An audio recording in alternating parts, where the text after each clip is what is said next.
നമസ്കാരം. റാഫ്റ്റോക്ക് ഫുട്ബോളിലേക്ക് അവർക്കും സ്വന്തം. അങ്ങനെ അറ്റ്ലാന്റയുടെ മൈതാനത്ത് പോയി അവരെ തീർത്തിരിക്കുന്നു ബയേൺ.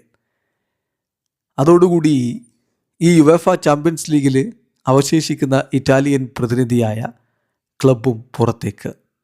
ഇനിയിപ്പോൾ രണ്ടാം പാദമില്ല, ഇപ്പോഴേ താൻ പുറത്തെന്ന് പറയണമെന്നൊക്കെ ചോദിക്കാൻ ആളുണ്ടാവും, ശരിയാണ്. പക്ഷേ 5 ഗോളുകളുടെ കടം വീട്ടിയിട്ട് മ്യൂണിക്കിൽ അറ്റ്ലാന്റ തിരിച്ചു വരുമെന്ന് നിങ്ങൾ കരുതുന്നുണ്ടോ? അങ്ങനെ സംഭവിച്ചാൽ അതൊരു വലിയ മിറക്കിളായിരിക്കും.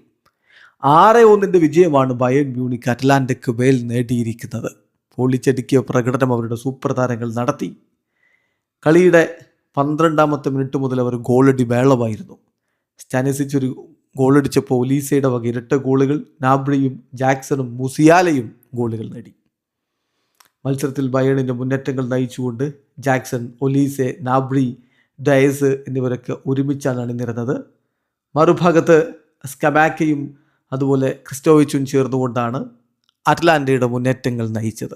വലിയ ആധിപത്യം ബയേൺ പുലർത്തി. അതിൻ്റെ ഫലമായിട്ട് ഗോളുകൾ ഒന്നിനു പുറകെ ഒന്നായി വന്നുകൊണ്ടേയിരുന്നു. സ്റ്റാനിസിച്ച് 12ാമത്തെ മിനിറ്റിൽ ബയേണിനെ മുന്നിലെത്തിച്ചു.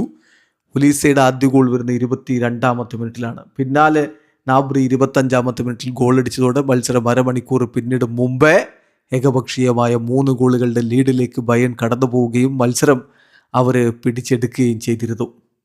രണ്ടാം പകുതിയിൽ 52ാമത്തെ മിനിറ്റിലാണ് ജാക്സന്റെ ഗോൾ പിറക്കുന്നത്.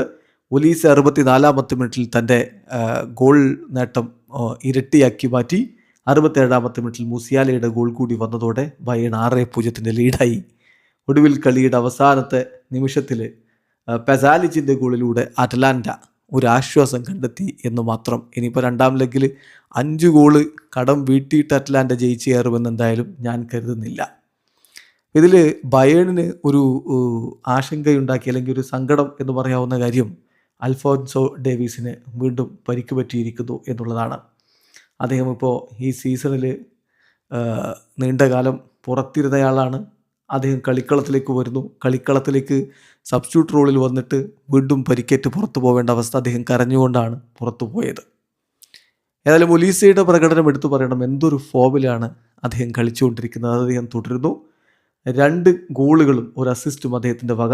5 ഷോട്ടുകൾ ഉയർത്തിൽ 4 ഓൺ ടാർഗറ്റിലേക്ക്. 2 ബിഗ് ചാൻസുകൾ അദ്ദേഹം ക്രിയേറ്റ് ചെയ്തു. 8 കീ പാസുകൾ കൊടുത്തു. 10-ൽ 10 അദ്ദേഹത്തിന് sofascore.com നൽകിയിട്ടുള്ള റേറ്റിംഗ്.